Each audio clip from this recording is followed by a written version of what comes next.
მოგესალმებით, ეს არის სათემო რადიო კასპის ხმა და დღევანდელ გადაცემას გავუძღვები მე თეონე ბეინაშვილი.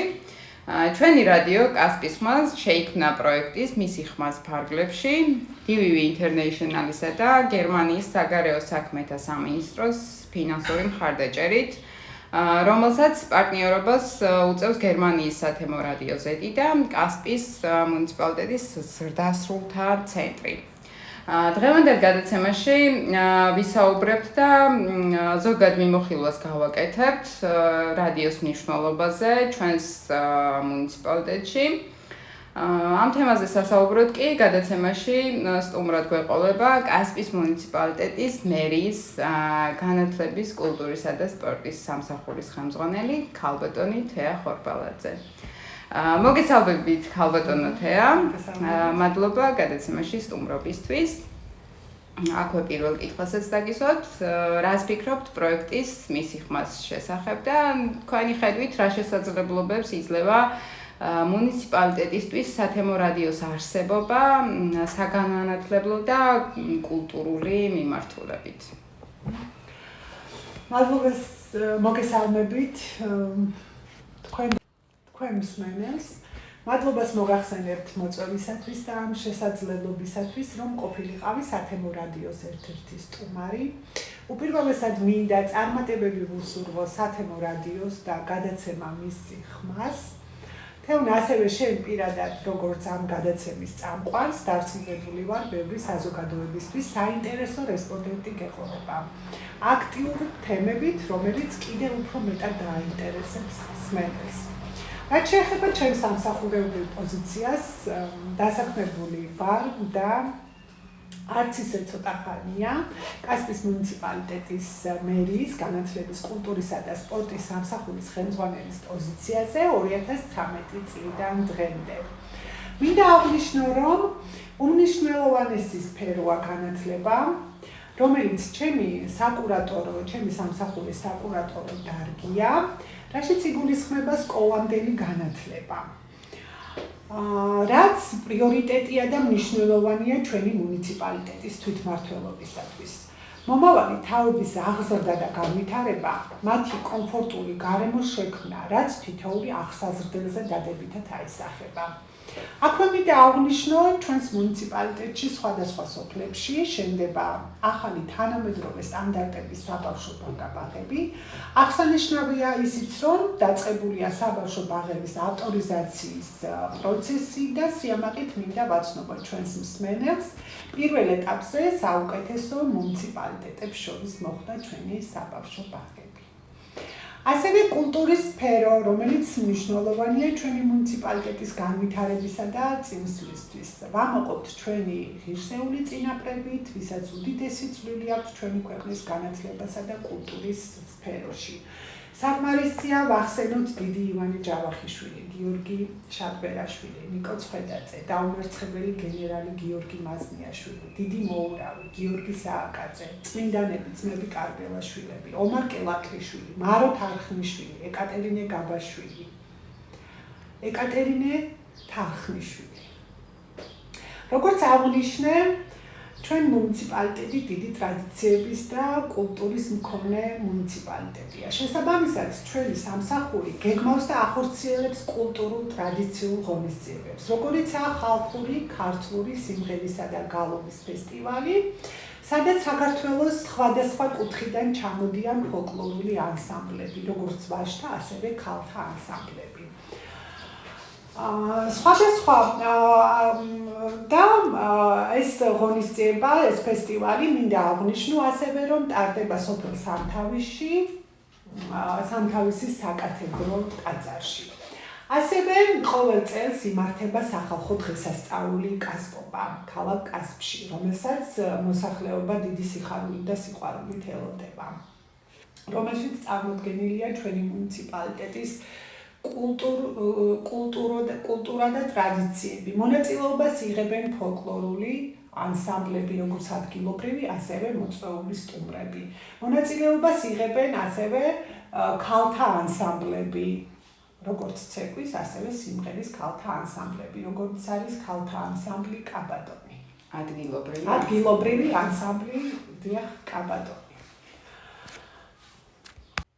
თეო, ასევე მინდა გამახვილო ყურადღება ქალბატონებზე, ჩვენს მუნიციპალიტეტში მოღვაწე ქალბატონებზე, რომელიც კულტურის სფეროში არიან ჩართულები და ასევე მეწარმე ქალბატონებზე, რომელსაც აი ამ ღონისძიებებზე, სხვადასხვა გამოფენებზე იღებენ მონაწილეობას და ვფიქრობ, ერთგვარი ხელშეწყობა მუნიციპალიტეტის მიერ მათი მონაწილეობა ამ სხვადასხვა დაგეგმილ ღონისძიებებზე.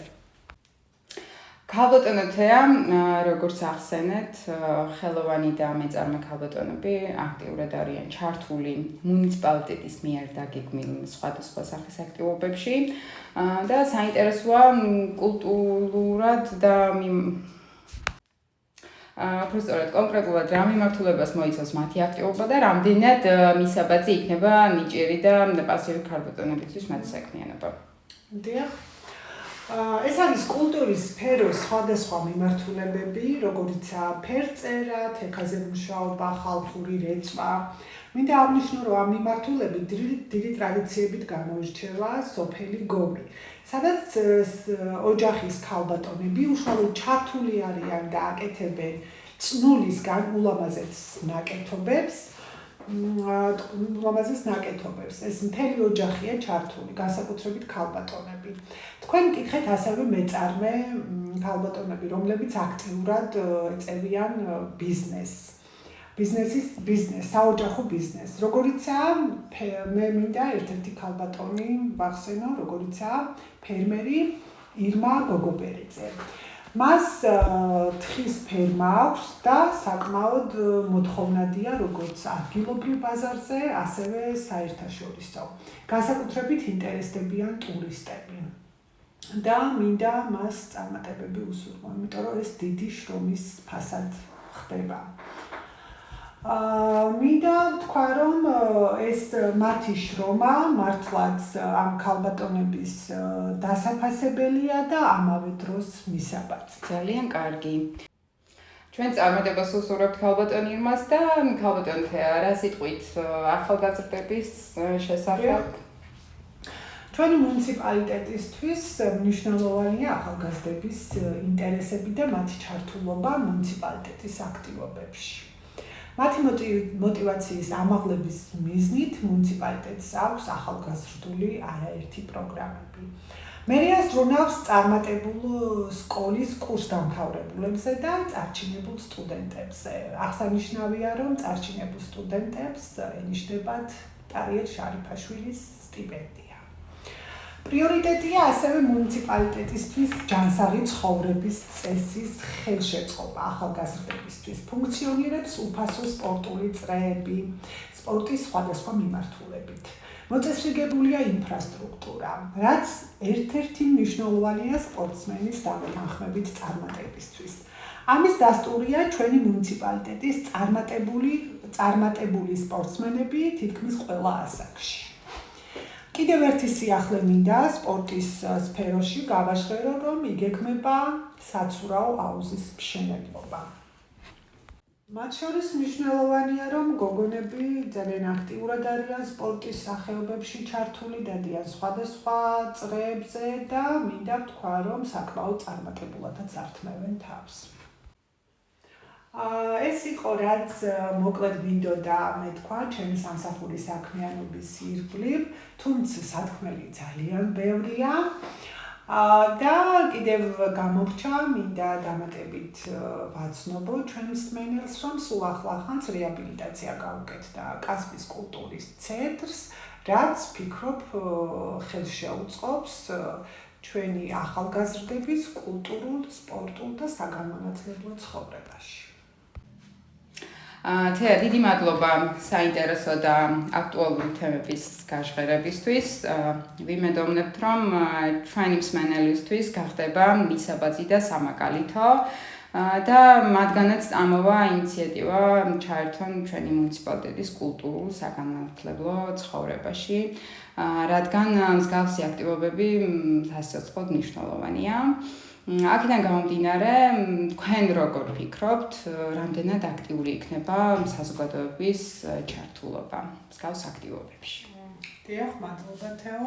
ზუსტად აღნიშნეთ, რომ ნამდვილად ეს სასიცოცხლოდ მნიშვნელოვანია.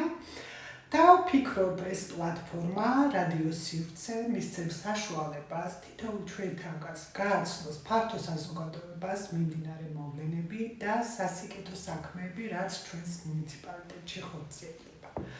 დიდი მადლობა კიდევ ერთხელ თეო მოწვევისათვის და ვიმედოვნებ არაერთხელ მომეცემა საშუალება თქვენთან სტუმრობის. თეა, დიდი მადლობა საინტერესო თემების გაშყერებისთვის, წარმატებებს გისურვებთ თქვენ საქმიანობაში. ასევე დიდი მადლობა DV Internationals, გერმანიის საგარეო საქმეთა სამინისტროს ფინანსური მხარდაჭერისთვის, ასევე დიდი მადლობა გერმანიის სათემო რადიო Z-ს და რაც მთავარია, კასპის დასრულთა განათლების ცენტრს პარტნიორობისთვის. ჩვენ კი შემდეგი გადაცემით შევხვდებით მომდევნო კვირას მომავალ შეხვედრამდე.